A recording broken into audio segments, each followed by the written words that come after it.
Hey there, cats and kitties. I am the Blues Man, Johnny Blues, and with this video, I'll be responding to a Doctor Who tag video. My good buddy on YouTube, Labyrinth35, tagged me in a video on the same topic, and so I will be, as he did, answering 8 questions regarding Doctor Who. Thank you, sir, for tagging me, and also greatly enjoyed listening to your video and your answers. And I'm going to be kind of doing this as off the cuff as I can, trying not to put too much forethought into the answers, to kind of capture in the moment how I'm feeling right now, because my thoughts and opinions on Doctor Who are always subject to change. You know, my answers may be wholly different from 6 months ago to a couple days from now, depending on my mood, and I'm going to try to capture how I'm feeling. You know, how I'm answering these are, right now, the real emotions and the real thoughts and answers that are coming off the top of my head. So, answering the first of the 8 questions, who is your favorite Doctor? Probably hands down going to be always Christopher Eccleston, technically my first Doctor. Even though I have vague memories of watching Tom Baker as a kid with my mom, he was a man who was carrying a lot of pain, and I could, really relate to that, having lost my parents early in life and taken guardianship of my sister.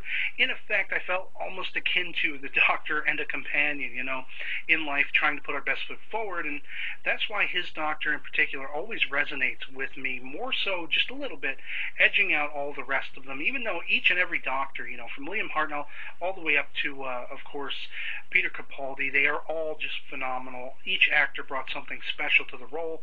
Tom Baker's always going to be a big-time favorite, and Capaldi himself has owned this particular role this last series, so that's as best as I can answer that question. Probably Christopher Eccleston's 9th Doctor.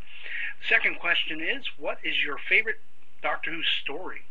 And this one is definitely among the toughies. I mean, how do you answer it? It's kind of like calling back on a video I did some time ago, trying to pick a best ever Doctor Who episode. How do you even begin? With how long this show has been around, 51 years at this point as of the time of this recording, so many stories from, the Dalek invasion of Earth, Tomb of the Cybermen, Destiny of the Daleks, all the way on, Caves of Androzani, and, Remembrance of the Daleks, all the way up to TV movie, even though it does have some detractors and such like that. The opening of the modern series Rose, all the way up to the current and last, Master-esque 2-parter with Capaldi. And I think I'm going to go back to the same answer I had in that particular video, probably Vincent and the Doctor, off the top of my head at least, for the just raw emotion and, visceral kind of aspects of the story, and it was just a torrential flood of emotion. Matt Smith's 11th Doctor still being pretty new on the block and everything, and, he had won me over instantly as the Doctor. I loved his portrayal, the sort of quirky alienness. Of course, we've gotten even further into alien territory with Capaldi since that, but, I mean, Amy was still relatively new on the scene. Vincent Van Gogh was this really troubled and, just a distinct character in the history of the series, one that hails from real-life history and everything, a tragic story.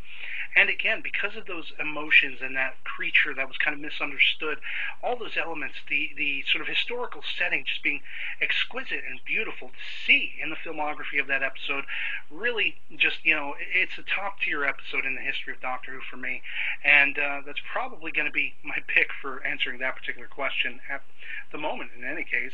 Question number 3, who is your favorite companion? And another toughie, characters like Susan and Sarah Jane, of course, to echo your answer, Labyrinth35. Perry, I'm a fan of Perry, what can I say?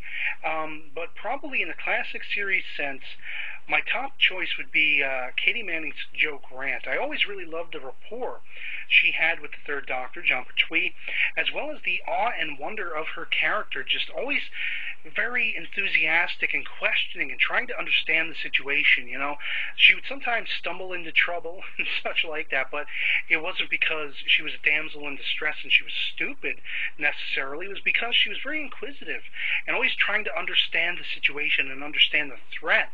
And, she'd constantly ask the Doctor questions, what do you mean, Doctor? Or where are we going? Or what is he doing when it came to the Master?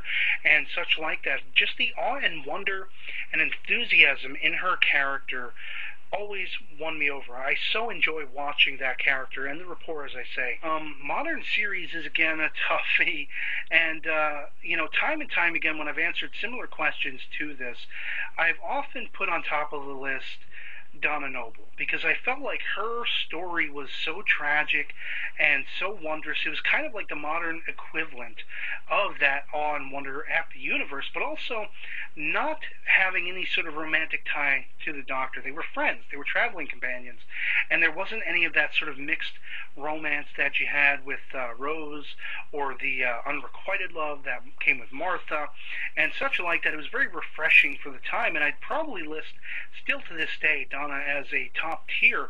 But I have to say, Jenna Coleman's Clara Oswald, at least in Series 8, has really sort of risen above the expectations of her particular character, and the lack of character development in the second half of Series 7 and such, because of her having to be this enigma that the Doctor had to figure out and everything like that. I just really feel like her companion grew so much, and so that made me really admire her character that much more. Of course, I'll always love Rose for being, in a sense, my first companion in Doctor Who, companion crush, if you will. But yeah, it's going to be either Donna or Clara Oswald off the top of my head, at least in the moment. Answering the fourth question, what was your first Doctor Who story you ever watched? It was The End of the World in Series 1 of the modern series. I had seen it on the US Sci-Fi Channel. I'd actually gotten done watching, the current season, I guess it was, of Enterprise. Might have been the final season, actually, the fourth and final. And I was looking for something to fill the void. And sure enough, lo and behold, I'd missed the week before the first episode airing of the modern Doctor Who with Christopher Eccleston. But that was the episode that was on at that time slot. So I checked it out. I heard the music, and it really resonated with me. And I'm like, the whole time I'm watching this episode, I'm laughing. I'm on the edge of my seat. I'm like, this is freaking awesome. But it feels so familiar to me. Little what I later recall, vague memories of watching Tom Baker as a kid with my mom, and I just fell in love with it. And so it all came home, and it just burgeoned this love that, as soon as that series was done airing on Sci-Fi Channel, I went out to a store we have here in the States, Best Buy, and I got Doctor Who, the beginning box set with Unearthly Child, the Caveman stories, and the first Dalek serial and everything like that, William Hartnell, and I have been swallowing it up ever since. I've been buying so many classic DVDs whenever I can afford them, and all from that one viewing of that one episode, The End of the World, when it first aired over here. Question number 5, what is your favorite series or era? Modern series, I don't know. I'd say Series 8 is really a top contender.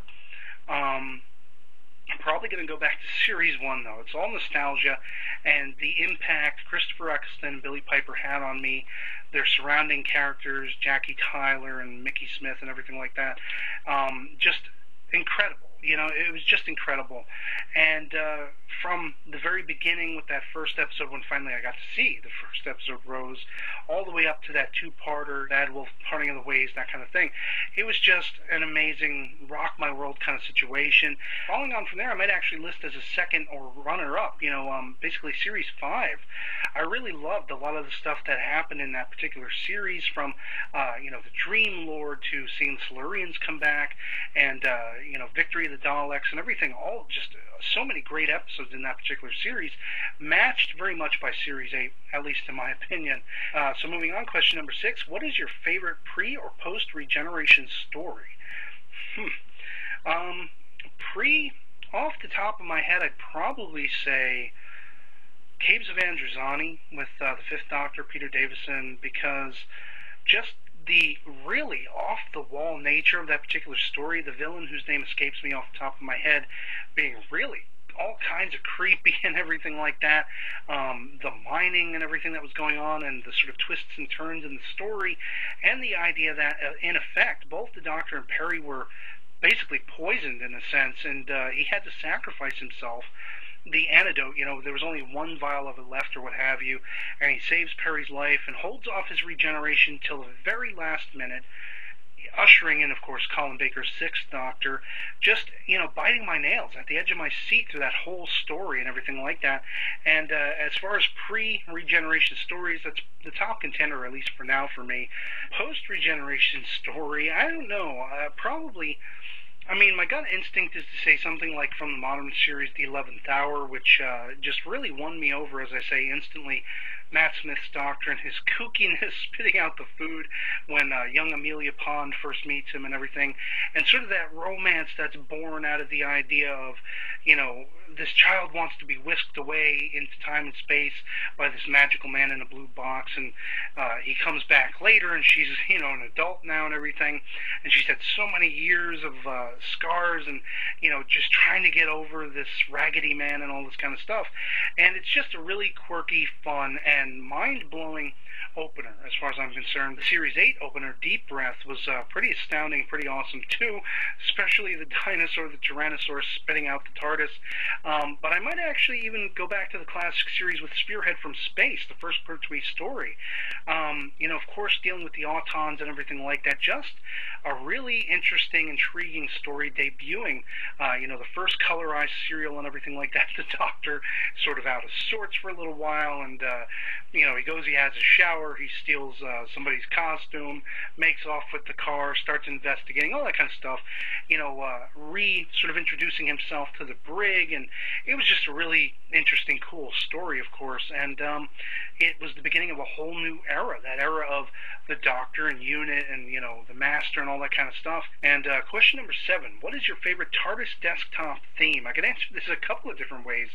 The War Doctors is definitely awesome. It's what I have as my cover photo on FB, actually, and really love the design, sort of the mesh of the sort of David Tennant, Christopher Eccleston, you know, TARDIS desktop theme, if you will, console room, as well as the classic with the big circles on the walls and everything that neither the 10th or 11th Doctors seem to know what they are.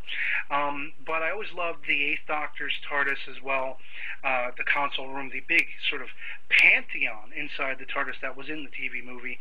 And but the one that I always go back to as being a particular favorite of mine, and I really love also, I have to say, the 11th Doctor's TARDIS, the first one, you know, the Series 5 one, because it was just humongous and colorful, and it was like a kaleidoscope of adventure and wonder and all that kind of stuff. But the one that I always go back to is a classic Series 1, the alternate, you know, TARDIS console room in the Tom Baker era that was very much like a Victorian kind of library or chapel or something like that, with the stained glass windows and sort of that little pulpit rather than an actual TARDIS console, and thought it really resonated, especially with the Tom Baker era and the stories like Talons of Wang Chiang and Horror of Fang Rock and those kinds of things.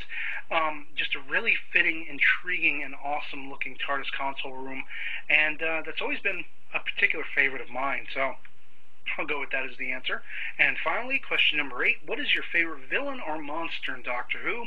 And hands down, it's going to be the same answer almost every time, the Daleks. Just love those little dustbins on wheels, or whatever you want to call them, with their exterminate, seek, locate, destroy, all that kind of stuff, from the very first serial all the way up to present, especially Victory of the Daleks, where they bested the Doctor. You know, I mean, I really wish we could call back on that, actually. The multicolored Power Rangers Daleks, whatever people want to call them, in the derogatory. I thought they were actually pretty wicked looking and pretty cool looking, and the fact that they got one over on the Doctor just astounded me, you know, and stuff like that. And one of my favorite all-time episodes definitely is Victory of the Daleks, and they are just my favorite monster in the history of Doctor Who. I mean, I do love, much to echo what you said, Labyrinth 35, in your video, the Master. I love the idea of his being, or her, in this particular current incarnation with Missy, that character's being the Moriarty to the Doctor's Sherlock Holmes and all those kinds of things. It's hands down always going to be the Daleks, you know, those pepper pots, those wily pepper pots that they are.